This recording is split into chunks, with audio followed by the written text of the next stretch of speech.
nagsilabasa sa kanilang mga tahanan. Puno ng saya ang mga puso, handa sa pagsalubong. Ang salita ng katawang tao, pangako ng Diyos ay nagkatotoo. Pakinggan natin at siya'y tanggapin sa misang pagsasaluhan. Simbang gabi na, bituin sa langit nagpakita. Bayan, halina, maghanda sa pagdating niya. Simbang gabi na, malapit na ang katuparan ng kaligtasan, kapayapaan, bunga ng pagmamahal niya. Ng kaligtasan, kapayapaan, bunga ng pagmamahal niya. Sa ngalan ng Ama, ng Anak, at ng Espiritu Santo. Amen. Sumainyo ang Panginoon. At sumainyo rin. Mga kapatid, halina po, tuloy kayo sa pangalawang araw ng ating simbang gabi o Misa de Gallio. Sa araw na ito, isipin natin at ipagdasal ang ating mga pamilya. Madalas, sila yung nakakasakit sa atin. Pero, aminin natin na ginagawa natin ang lahat para din sa ating pamilya. Mahal na mahal din natin ang ating mga pamilya kahit na nasasaktan nila tayo. Mga kapatid, sa panahon ng Kapaskuhan, naway isang tabi muna natin, kalimutan, patawarin natin ang pagkakasala ng ating mga pamilya. Para ang ating Panginoong Hesukristo ay maisilang muli gitna ng ating pagsasama-sama, pagkakaisa bilang isang pamilya. Ang ating Panginoong Hesukristo ay naging tao dahil meron siyang pamilya. Sa mga napakaraming beses na kung saan nagtanim tayo ng sakit ng loob sa kanila, sa ating mga minamahal, sa ating mga kamag-anak, sa ating mga kadugo, magpakumbaba tayo, hilingin natin ang awat pagpapatawad ng Diyos para makita tayo, minsan pa maging karapat-dapat makatanggap sa mga banal na misteryo. Inaamin ko Sa makapangyarihang Diyos at sa inyo mga kapatid, na lubha akong nagkasala sa isip, sa salita at sa gawa at sa aking pagkukulang. Kaya isinasamo ko sa mahal na Birheng Maria, sa lahat ng mga anghel at mga banal, at sa inyo mga kapatid, na ako'y ipanalangin sa Panginoong ating Diyos. kaawaan tayo na makapangyarihang Diyos, patawarin tayo sa ating mga kasalanan, patnubayan tayo sa buhay na walang hanggan. Amen.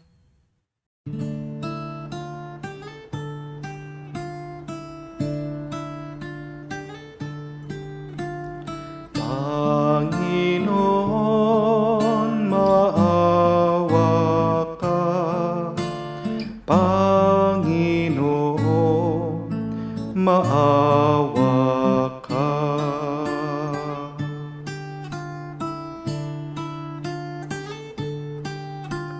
Kristo, maawa ka. Kristo, maawa ka sa amin. Panginoon, maawa ka. Panginoon, maawa ka. Gloria in excelsis Deo.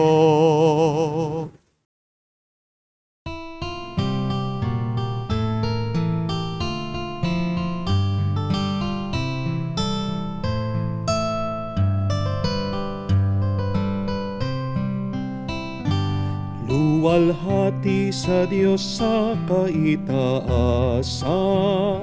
kaloob sa lupa ay kapayapaan. Pinupuri ka't ipinangdarangal, sinasamba ka dahil sa dakila mong kalwalhatian. Panginoon naming Diyos, Hari ng langit, Amang makapangyarihan, Panginoong Jesucristo, bugtong na anak ng Diyos, Kordero ng Ama. Ikaw na nag-aalis ng mga kasalanan ng sanlibutan. Tanggapin mo ang aming kahilingan, ikaw na naluluklok sa kanan ng Ama. Maawa ka sa amin, ikaw lamang ang banal, Panginoong Jesucristo, kasama ng Espiritu, sa luwalhati ng Ama. Amen, Amen, Amen, Amen. Panalangin tayo. Ama naming makapangyarihan, niloob mo ang iyong salita na binalita ng anghel ay maging taong totoo sa sinapupunan na mahal na Birhen. Pagkaloob mong kaming sumasampalatayang siya'y ina ng Diyos, ay matulungan niyang dumalangin sa iyo. Sa pamamagitan ni Jesucristo kasama ng Espiritu Santo, magpa sa walang hanggan. Amen.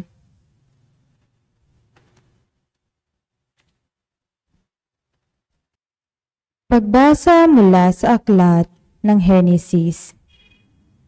Noong mga araw na iyon, tinawag ni Jacob ang mga anak niya at kanyang sinabi, "Kayo mga anak, magsilapit sa akin. Akong inyong ama ay sumandaling dinggin.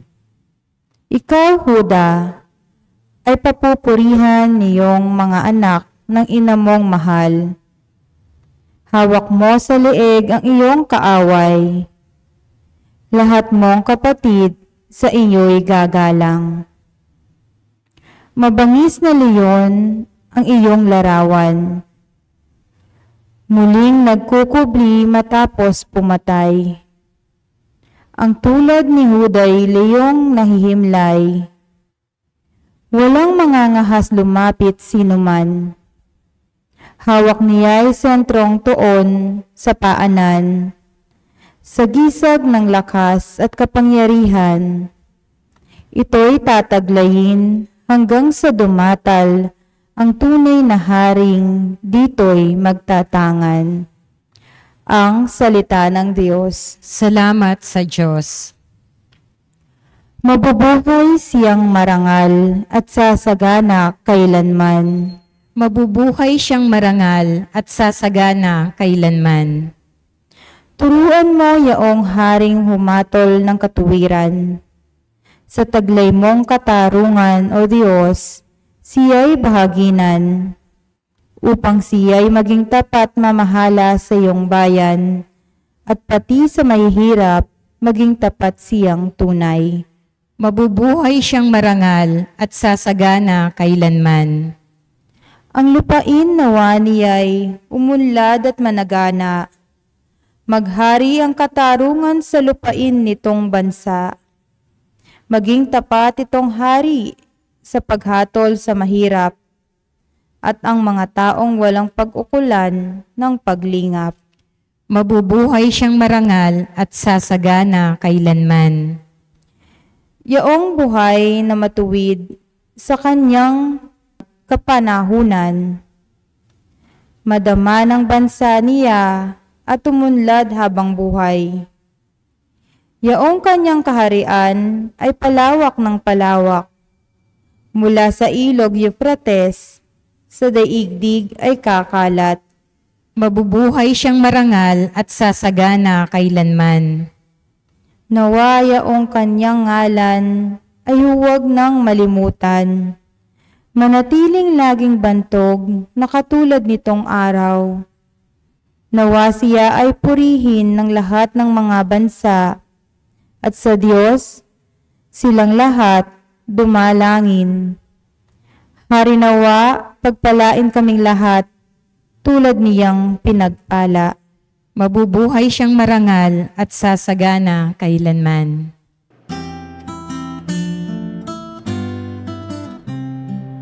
Alleluia, alleluia, alleluia, alleluia, alleluia,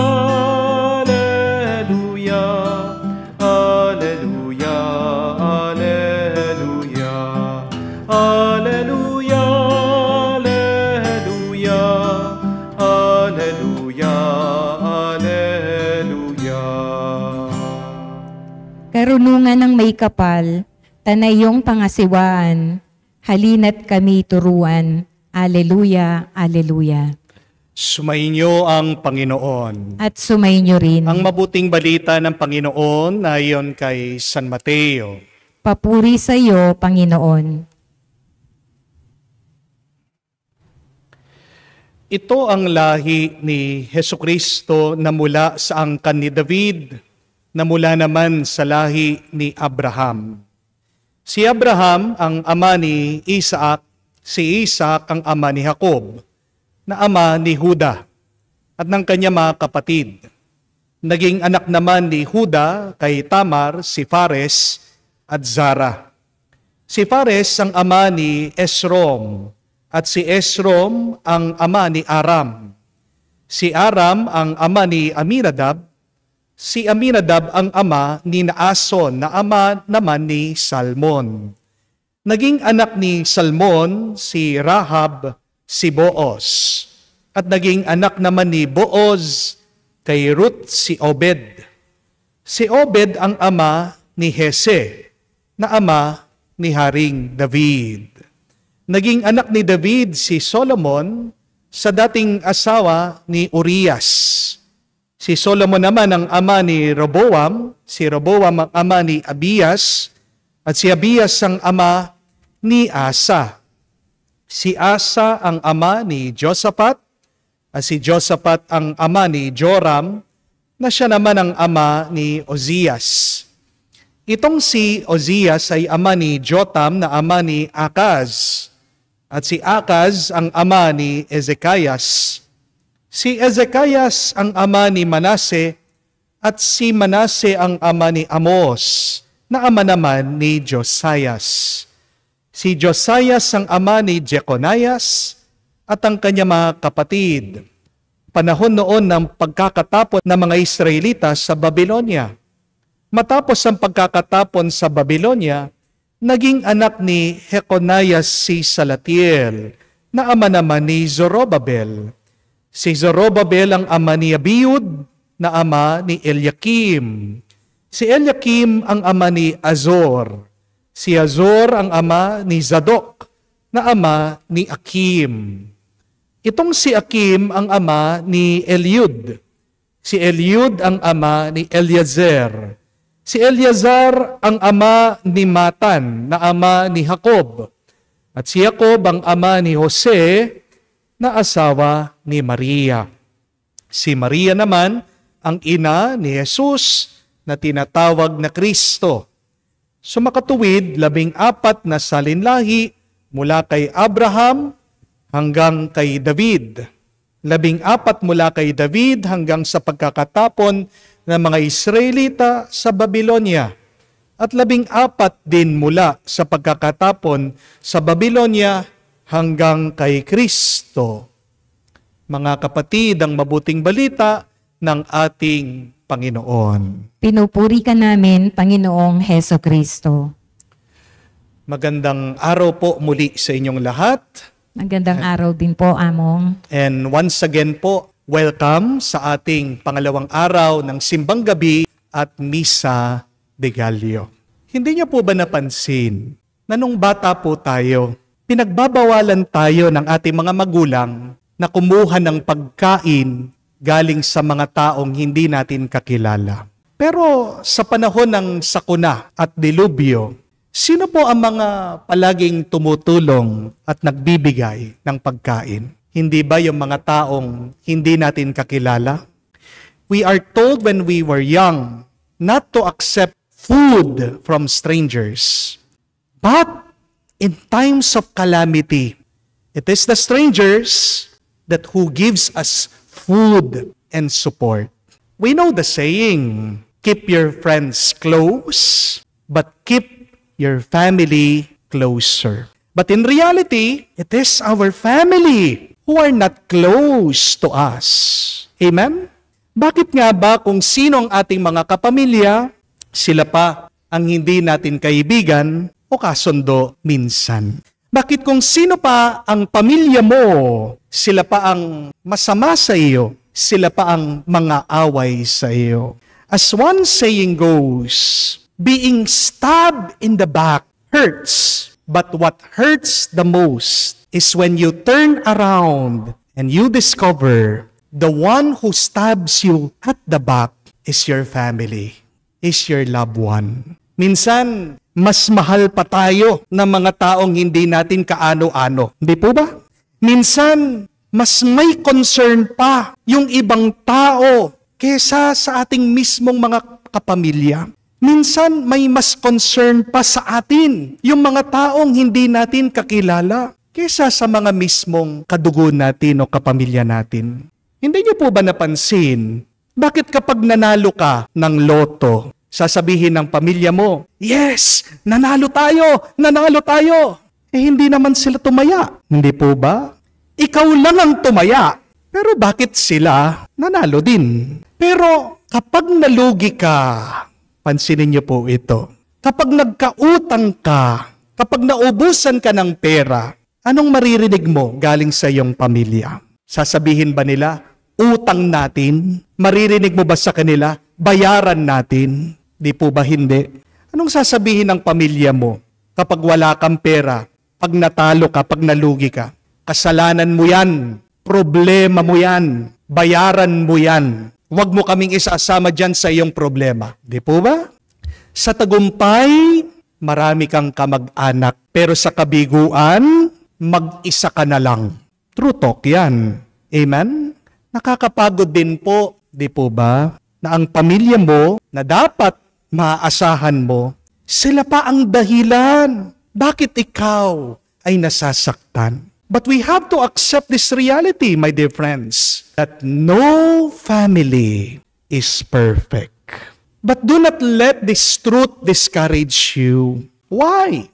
Because even God's family is not perfect. Huwag mong hahayaan yung masamang karanasan sa iyong pamilya na sirain ang iyong loob, na ikaw ay madepress at malungkot. Unawain mo, kapatid, hindi ka naman nag-iisa eh. Kasi kahit ang pamilya ng Diyos, ng ating Panginoong Jesucristo, hindi rin sila perpekto. May kasalanan din sila. Meron din silang mga naging pagkukulang sa buhay nila. Balikan nyo man po itong ating nabasa sa Ebanghelyo, ang listahan ng mga ninuno ng ating Panginoong Jesucristo. Isipin niyo po yung mga ibang binanggit dito. Halimbawa na lang, si Abraham, may 2 asawa yan. Yung 2 niyang asawa, nag-aaway. Itong si Isaac, ninakaw niya yung mana ng kapatid niya, ng kuya niya, si Esau. Si Haring David, hindi rin naman po perpekto yan. Kahit na siyang tinatawag na ang malapit sa puso ng Diyos. David is the man after the heart of God. And yet, he also has his own sins. Meron siya mga tinatago na pagkakasala. Meron siya mga pagkukulang sa Diyos. Anong kanyang ginawa? Yung asawa nung nagustuhan niyang babae, sundalo niya. At para makuha niya yung babaeng yon, anong ginawa niya doon sa kanyang sundalo? Pinasugod niya, pinauna niya sa gera para mamatay. At nung wala na yung lalaki, dito niya kinuha yung babae. Tignan niyo po yun. Mga ilang halimbawa lang po yan. Pero marami pa sila kung iisa-isahin natin sila. Kaya nga kung mahilig po kayo sa mga chismis, kumuha kayo ng Biblia. Basahin nyo. Hindi kayo kauubusan.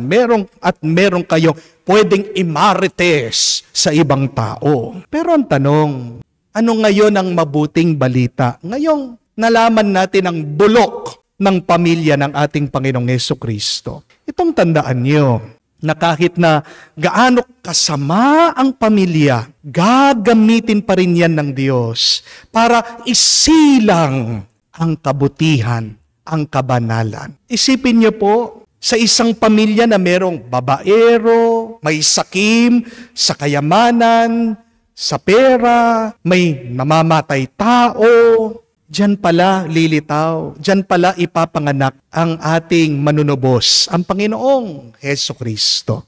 Hindi ka magiging kung sino ka kung wala kang pamilya. Amen? Kailangan ng Diyos ang pamilya para maging tao din siya, para umiral siya. Yes, no family is perfect. And yet, God uses our family to perfect us. Kung tayo, naging tao tayo dahil sa pamilya natin, si Jesus naging tao din siya dahil sa kanyang pamilya.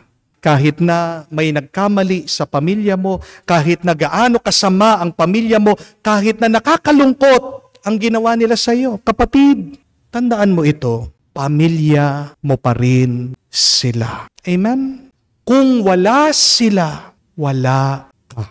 Hindi magiging buo ang iyong tuwa, ang iyong galak, ang iyong pagkatao kung wala din ang pamilya mo. As Mother Teresa once said beautifully, if you want to be happy, go home. Gusto mong maging masaya? Umuwi ka sa iyong pamilya. Alam ko po, marami sa inyo ang nasaktan dahil sa kagagawan din ng inyong mga pamilya. Ang iba, pinutol na ang ugnayan sa pamilya nila dahil sa iba't ibang dahilan. Meron ng isyo sa pera, sa mana. Meron nagtatampo dahil may favoritism ang magulang nila. Meron din problema dahil sa katigasan ng puso, dahil sa pride. Ayaw aminin na sila'y mali. Minsan, nakakalungkot din dahil sa politika, kinakalimutan natin na tayo pala'y magkakamag-anak at magpapamilya. Madali lang pong putulin ang ugnayan natin sa pamilya, pero kapatid, sinasabi ko po sa inyo, lalo kayong masasaktan kung lalayo kayo at iiwan nyo ang inyong mga pamilya. It is connection, not isolation, that makes us happy, joyful, and peaceful. Tingnan niyo po yung mga matatanda na iniwan sa home for the aged, sa bahay ampunan para sa mga may katandaan na. Kapag dinala sila doon, nanghihina na, nagkakasakit. Bakit? Kasi mag-isa, malayo sila sa kanilang mga minamahal. Mga kapatid, ang nagpapalakas sa ating mga tao, hindi ang pera, hindi ang kayamanan, hindi ang kapangyarihan. Oo, maaaring panandalian. Pero ang nagbibigay sa iyo ng nagtatagal, nagana at lakas ay ang pagmamahal. Amen? Kaya nga po yung mga ibang lolo at lola sa inyo, di ba? Kahit na po nag-retire na sila, bakit nagpapakalakas sila? Kasi meron silang kailangang alagaan ng mga apo. Di po ba? Bakit lalo kang nangihina o nalulungkot minsan? Baka naman yan ang kulang sa iyong buhay. Ano? Ang iyong ugnayan sa iyong pamilya. Kapatid, sana wag mong hayaan na ang iyong lamay o libing ang maging huling lugar para lang mag-usap-usap at magkasundo ang pamilya. Yan ang malungkot na katotohanan. Kung walang mamamatay, walang magkikita-kita, walang mag-uusap-usap, walang magpapatawad sa bawat isa. Kaya nga po, meron tayong Pasko Para saan ang Pasko? Ang Pasko ay ang panahon para mga magpapamilya, nagkahiwa-hiwalay, magkita-kita muli. Ang panahon ng Pasko ay ang oras, ang lugar para naman manumbalik ang ating pagmamahalan sa bawat isa. Kung nga po sa mga gera, di ba, tumitigil muna sila sa panahon ng Pasko, merong ceasefire. Sana naman, ngayong Pasko, dyan sa inyong kabahayan, isantabi nyo na muna yung inyong mga pinag-aawayan. Tama na yung galit. Tama na muna yung pagtatampo. Tama na muna yung sakit ng loob. Bakit? Yan ba ang nakakapagbigay ng tuwa at saya? Anong magandang nadudulot? Yung iyong sakit ng loob, yung iyong pagtatampo, yung iyong pag-iinis, yung iyong pag-aalala sa nangyari, sa nakalipas. Tandaan natin ang napakagandang kasabihan. The first to apologize is the bravest. The first to forgive is the strongest. And the first to forget is the happiest. Balikan niyo man po ang nabasang ebanghelyo, ang mga nakasulat dito, puro pangalan ng pamilya ng ating Panginoong Hesukristo. Wala po kayong mababasa dyan, walang nakasulat, walang nakalista tungkol sa kanilang mga kasalanan, tungkol sa kanilang mga pagkukulang. Pero bakit ikaw, nilista mo sa puso mo yung kasalanan ng mga kamag-anak mo, ng mismo mga kapamilya mo? Bakit hindi nakalista yung kasalanan nila dito sa Ebanghelyo? Anong ibig sabihin? Tayo'y inaanyayahan. Kapatid, matuto ka namang magpatawad. At kapag ikaw ay nagpatawad, doon ka lang magiging masaya at payapa. Mga kapatid, ang pamilya ay regalo. Amen? Ang pamilya ay isang biyaya sa Diyos. Sana yung pagkakamali ng pamilya mo, wag mo naman palakihin. Sana yung naging kasalanan nila sa'yo, wag naman balutin yung ibang mabuti na kanilang nagawa o ginagawa. Yan ang pagkukulang natin. Masyado nating generalize. Napakaliit na kasalanan, tinanim mo, nag-ugat, namunga. Ang tagal na nun, hanggang ngayon, buhay pa rin sa'yo. Mga kapatid, pag merong kang pamilya, pasalamat ka. May pag-asa. Bakit? Kasi sa sobrang bigat ng buhay, sino pang mauuwian mo? Sino pang matatakbuhan mo? Di ba walang iba kung hindi ang iyong pamilya? Hindi naman tayo matitiis ng mga pamilya natin eh. Basta't magpakumbaba ka, basta't magpatawad ka, basta't magpasensya ka. Amen? Saan isinilang ang ating Panginoong Hesukristo? Walang iba kung hindi sa isang pamilya. Pwede naman po na dumating ang ating Panginoong Hesukristo dito, na parang bulalang na parang magic. Pero hindi. Pinili pa rin niya na siya ay ipanganak, isilang, magmula sa isang pamilya. And that says something to us. That despite of the imperfection of our family, God is still using that to bless us and to bless other people. Mga kapatid, magdasal po tayo. Naway, bigyan tayo ng Diyos ng lakas na magpatawad at mahalin ang ating mga pamilya. At naway sa pakikiisa sa kanila, manumbalik ang tuwa at saya sa ating buhay, hindi lang ngayong Kapaskuhan, kung hindi araw-araw ng ating pamumuhay. Amen. Si San Juan Bautista ay natatanging bayani at huwaran ngayon. Ipagdasal natin matulag tayo sa kanyang kababaang loob at katapatan. Sa pagtupad sa pananagutan, manalangin tayo ating sabihin, Panginoon, dinggin mo kami. Panginoon, dinggin mo kami. Naway ang simbahan ay manatiling tapat sa kanyang misyong magpahayag ng mabuting balita sa lahat ng bansa, sa salita at sa gawa. Manalangin tayo. Panginoon, dinggin mo kami. Naway patuloy tayong gabayan ng Santo Papa at ating mga obispo ng may karunungan at lakas ng loob sa adbyentong ito at sa buong buhay natin. Manalangin tayo. Panginoon, dinggin mo kami. Naway patnubayan ng lahat ng tagapangaral, katekista at mga guro ng relihiyon ng mga puso ng kanilang mga tinuturuan patungo kay Jesus at hindi sa kanilang sarili, manalangin tayo. Panginoon, dinggin mo kami. Sa katahimikan po ng ating puso, sabihin din natin sa Diyos at banggitin ang ating mga personal na pangangailangan. Diyos ng liwanag, tulutan mo ang aming asal at pag-uugali ay maging angkop sa ebanghelyo ng buhay upang maging saksi kami kay Jesus, ang ilaw ng daigdig na nabubuhay at naghahari magpakailanman. Amen.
Manalangin kayo ngayon, kapatid, para ang ating mga paghahain ay kalugdan ng Diyos amang makapangyarihan. Tanggapin nawa ng Panginoon itong paghahain sa iyong mga kamay sa kapurihan niya at karangalan sa ating kapakinabangan at sa buong sambayanan niyang banal.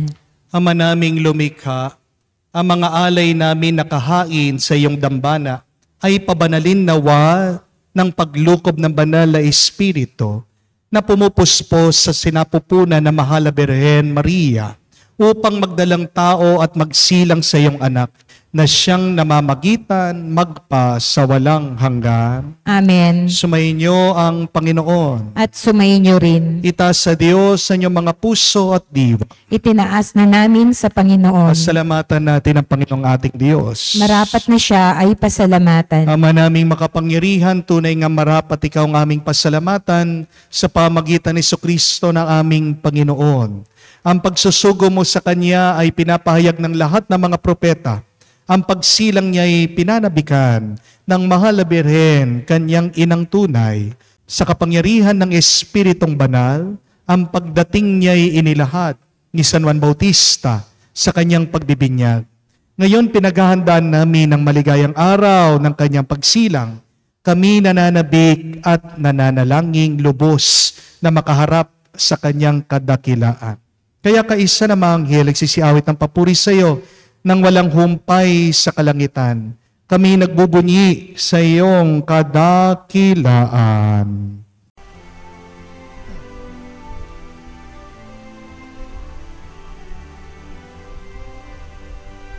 Santo, Santo, Santo, Panginoong Diyos ng mga hukbo, napupuno ang langit at lupa ng kadakilaan mo.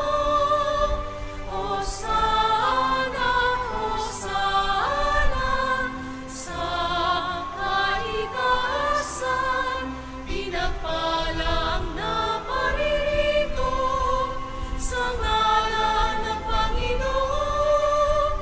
Hosana, Hosana, sa kaitaasan. Hosana, Hosana, sa kaitaasan.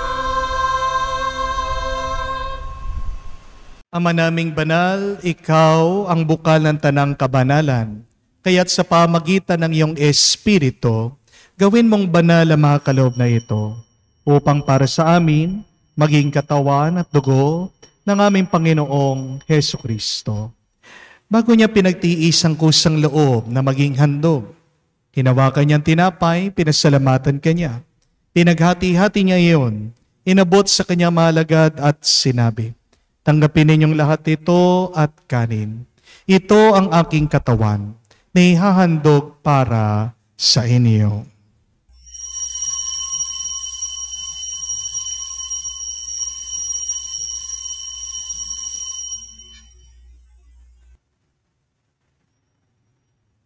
Gayon din naman, matapos ang hapunan, hinawakan niya ang kalis, muli kanyang pinasalamatan. Inabot niya ang kalis sa kanya malagad at sinabi, "Tanggapin ninyong lahat ito at inumin. Itong kalis ang aking dugo, ng bago at walang hanggang tipan. Ang aking dugo na ibubuhos para sa inyo at para sa lahat, sa ipagpapatawad ng makasalanan. Gawin ninyo ito sa pag-alaala sa akin."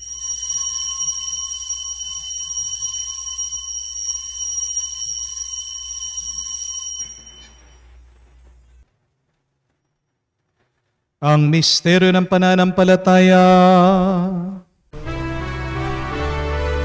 Aming ipinahayag na namatay ang iyong anak, nabuhay bilang Mesiyas at magbabalik sa wakas para mahayag sa lahat. Ama, ginagawa namin ngayon ang pag-alaala sa pagkamatay muling pagkabuhay ng iyong anak. Kaya tinialay namin sa iyo ang tinapay na nagbibigay buhay at ang kalis na nagkakaloob ng kaligtasan. Kami nagpapasalamat dahil kami iyong minarapat na tumayo sa harap mo para maglingkod sa iyo.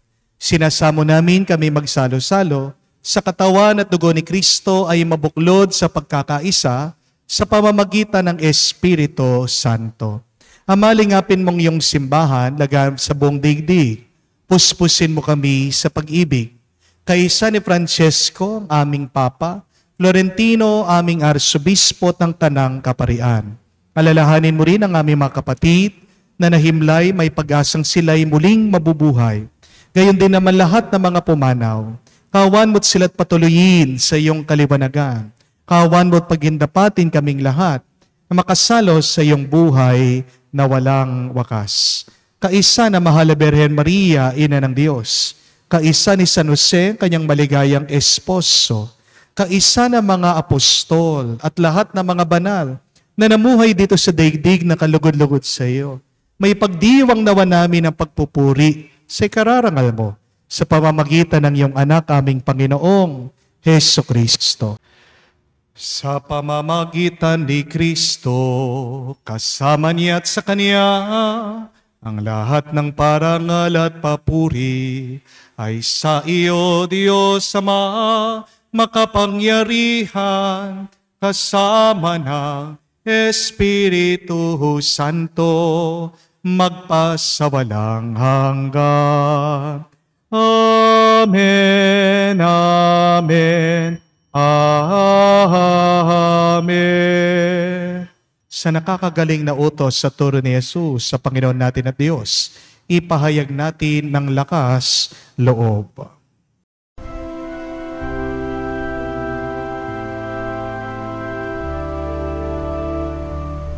Ama namin, sumasalangit ka, sambahin ang ngalan mo, mapasa amin ang kaharian mo,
Hinihiling namin kami, Diyos, sa lahat na masama, pagkalooban ng kapayapaan araw-araw, ligtas sa kasalanan, at ilayo sa lahat ng kapamakan.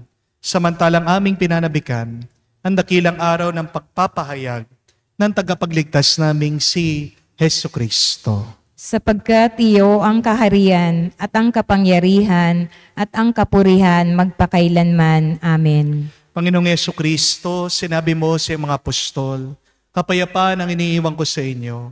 Ang aking kapayapaan binibigay ko sa inyo. Tunghayan mo ang aming pananampalataya at huwag ang aming pagkakasala.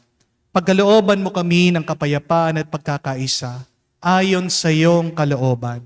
Kasama ng Espiritu Santo, magpa sa walang hanggan. Amen. Kapayapaan ng Panginoon ay laging sumainyo. At sumainyo rin. Magbigayan po tayo ng kapayapaan sa bawat isa. Peace with you po. Kapayapaan po sa inyong lahat.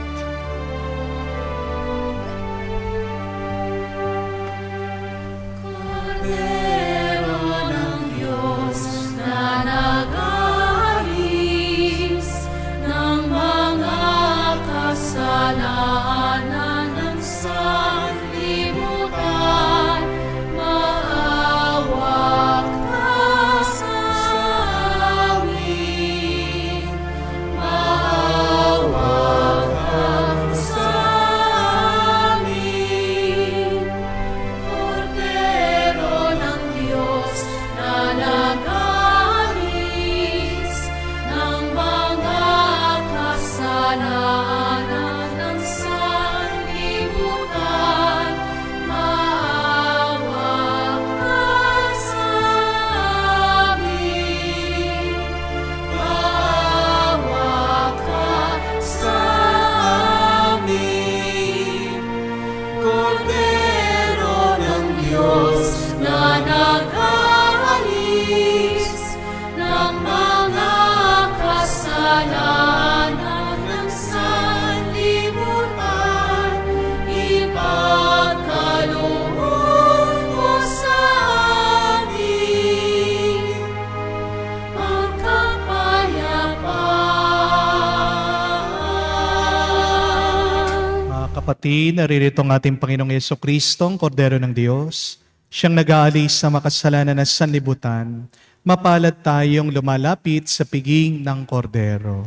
Panginoon, hindi ako karapat-dapat na magpatuloy sa iyo, ngunit sa isang salita mo lamang ay gagaling na ako.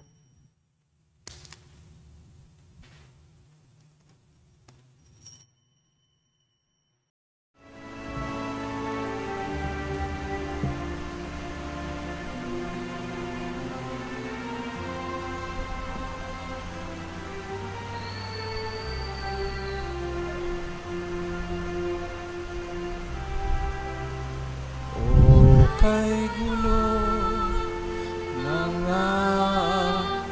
ng mundo, hirap, sakuna at lungkot, kaya't sama-sama tayo manalangin dahil darating na ang Pasko. Panginoon, halina at pumarito ka. Sagipin mo ang bayan, ikaw ang pag-asa, gabay ng mga mahihirap. Panginoon, iligtas mo ang iyong bayan. Manalangin tayo. Ama naming mapagmahal, sa aming pagsasalo sa banal na hain, lagi naway naming madama ang iyong kagandahang loob, upang kami magkamit ng kaligtasan pakundangan sa pagkakatawang tao ng iyong anak, ngayon aming ginugunita ang kanyang ina sa pamamagitan din ni Jesucristo kasama ng Espiritu Santo magpa sa walang hanggan. Amen. Mga kapatid, may ibig sabihin ng Panginoon sa atin na pinili niya ang pamilya na hindi perpekto para doon ipanganak at isilang. Mga kapatid, hindi po ba, hindi kompleto ang Pasko kung wala ang pamilya mo? Kaya nga, kung gusto mong maging masaya ang iyong Kapaskuhan, sana kamuka ng pinapahiwatig ng Ebanghelyo, alisin mo sa listahan ng puso mo yung kanilang kasalanan, yung pagkukulang ng iyong pamilya sa iyo. What is needed is connection, not isolation. Kaya naman, maaaring nasaktan ka nila kasi baka binigyan mo sila ng kutsilyo. Baka binigyan mo sila ng gunting. Huwag mong bigyan ng gunting o panakit ang iyong pamilya sa iyo. Bakit may pag-asa ngayong Kapaskuhan? Kasi ang ating Panginoong Jesucristo, pinili pa rin niya na isilang sa pamilya kahit na alam niya ito ay hindi perpekto, may pagkukulang at may kasalanan. Kung ang ating Panginoon pinili niya na makisalo, makisama, makiisa sa hindi perpektong pamilya, bakit ikaw lumalayo ka? Daig mo pa ba ang Diyos? Diyos na yan. Pinili niya na manatili sa isang pamilyang hindi perpekto. Ikaw hindi ka rin naman perpekto. Kapatid, bumalik ka sa pamilya mo. Sila lang ang magpapasaya sa iyo. Pero hindi ka magiging masaya kung meron ka pa rin tinanim na sakit ng loob. Hindi ka magiging masaya sa pamilya mo kung hindi ka magpapatawad sa kanila. Yan nga po para sa ating assignment ngayong pangalawang araw ng ating simbang gabi at Misa de Gallo, gumawa po kayo ng listahan. Listahan ng mga pangalan ng inyong pamilya at isulat nyo ano yung ireregalo nyo sa kanila. Huwag nyong ililista yung mga naging kasalanan nila. Pero kung gusto nyong makalimutan at mapatawad yung mga ginawa nila, sige, sulat nyo yung pangalan nila, sulat nyo, ilista nyo lahat ng kasalanan nila. Pero pagkatapos, tapon nyo yan, sunugin nyo, ibaon nyo. Pero mas magandang listahan. Sulat niyo yung pangalan nila, sulat mo, ano yung iririgala mo, ano yung ibibigay mo sa kanila ngayong Kapaskuhan. Sa ating pagbabalik at pakikigunay sa ating pamilya, naway, yan ang magpalakas muli sa atin. Sumayin niyo ang Panginoon. At sumayin niyo rin. Kayo ay basbasan ng Diyos makapangyarihan sa lahat sa ngalan ng Ama, ng Anak, ng Espiritu Santo. Amen. Mayo tayo sa kapayapaan ni Kristo. Salamat sa Diyos.